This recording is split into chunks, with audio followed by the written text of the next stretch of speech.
ఇక్కడ 2 సార్లు రిఫ్రాక్షన్ జరుగుతుంది.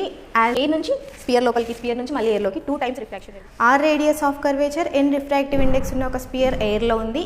దాని నుంచి ప్రిన్సిపల్ యాక్సిస్ పైన ఎంత దూరంలో ఒక పాయింట్ ఆబ్జెక్ట్ని ఉంచితే సెకండ్ సర్ఫేస్ నుంచి సేమ్ అంతే డిస్టెన్స్లో ఇమేజ్ ఫామ్ అవుతుంది. That is the question.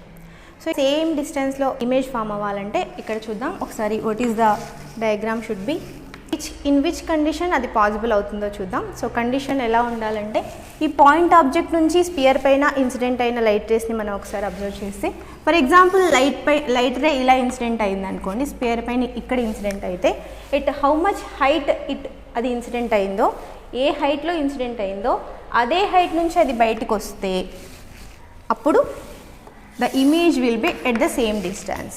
Image same డిస్టెన్స్లో ఫామ్ అవుతుంది. అంటే ఇప్పుడు ఈ 2 హైట్లు సమానంగా ఉండాలంటే the light ray should be parallel to the principal axis after refraction inside the spear.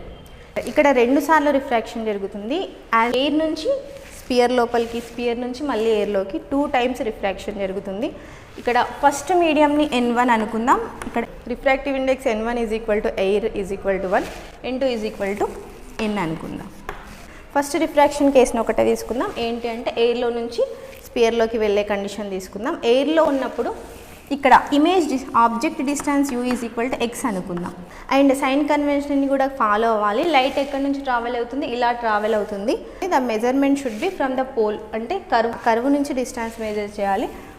Object distance is opposite to the light rays. So -x తీసుకుందాం. u is equal to -x. అప్పుడు v is equal to, as the refracted ray is parallel to the principal axis, ఇక్కడ refracted ray parallel to the principal axis ఉంది అంటే image infinity డిస్టెన్స్లో form అవుతుంది. So v is equal to infinity.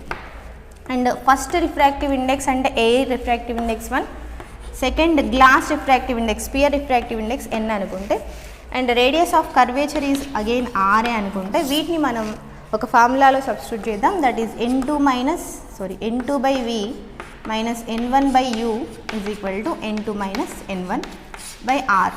ఇందులో substitute చేద్దాం. n2 is equal to n by v is equal to infinity minus n1 is air refractive index 1, u is equal to -6, that n2 is again n minus n1 is 1, r అంతే rగా రాస్తున్నాం. ఇప్పుడు this total term 0 అవుతుంది because infinity is in denominator. So మొత్తం 0 అని రాసుకుంటే 1 by -x is xx cancel అవ్వచ్చు, లేదంటే 2 కలిపి ప్లస్గా రాసుకోవచ్చు.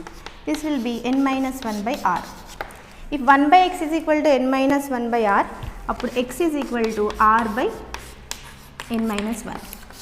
అంటే ఆబ్జెక్ట్ని ఎంత డిస్టెన్స్లో ఉంచాలి? The object should be placed at r by n-1 distance from the front surface of the sphere on the principal axis, so that the image will be at the same distance on the principal axis from the second surface.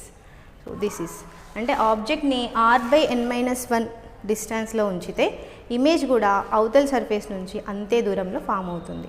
So